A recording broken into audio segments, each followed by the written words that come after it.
Vincent Malloy is 7 years old. He's always polite and does what he's told.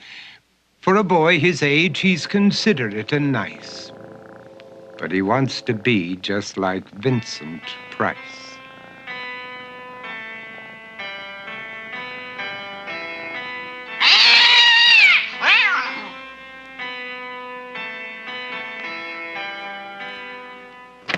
He doesn't mind living with his sister, dog, and cats, though he'd rather share a home with spiders and bats.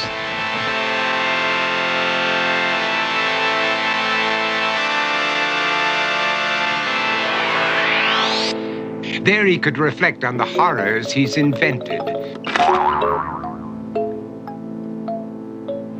and wander dark hallways alone and tormented.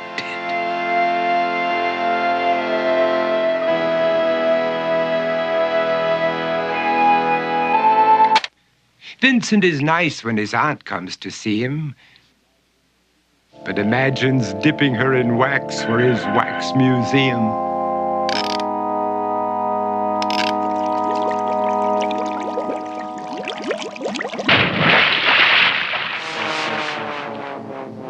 He likes to experiment on his dog, Abercrombie, in the hopes of creating a horrible zombie. So he and his horrible zombie dog could go searching for victims in the London fog. His thoughts, though, aren't only of ghoulish crime. He likes to paint and read to pass some of the time. While other kids read books like Go, Jane, Go, Vincent's favorite author is Edgar Allan Poe. One night, while reading a gruesome tale, he read a passage that made him turn pale. Such horrible news he could not survive, for his beautiful wife had been buried alive. He dug out her grave to make sure she was dead, unaware that her grave was his mother's flower bed.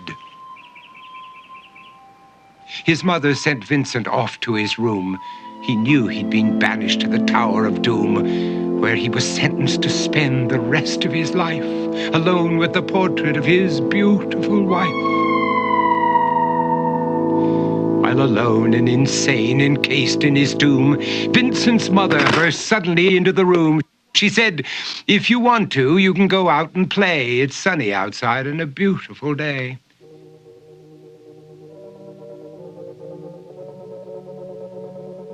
Vincent tried to talk, but he just couldn't speak. The years of isolation had made him quite weak. So he took out some paper and scrawled with a pen, "I am possessed by this house and can never leave it again." His mother said, "You're not possessed and you're not almost dead. These games that you play are all in your head. You're not Vincent Price, you're Vincent Malloy. You're not tormented or insane, you're just a young boy. You're 7 years old and you are my son. I want you to get outside and have some real fun." Her anger now spent, she walked out through the hall. And while Vincent backed slowly against the wall, the room started to sway, to shiver and creak. His horrid insanity had reached its peak. He saw Abercrombie, his zombie slave, and heard his wife call from beyond the grave. She spoke from her coffin and made ghoulish demands, while through cracking walls reached skeleton hands.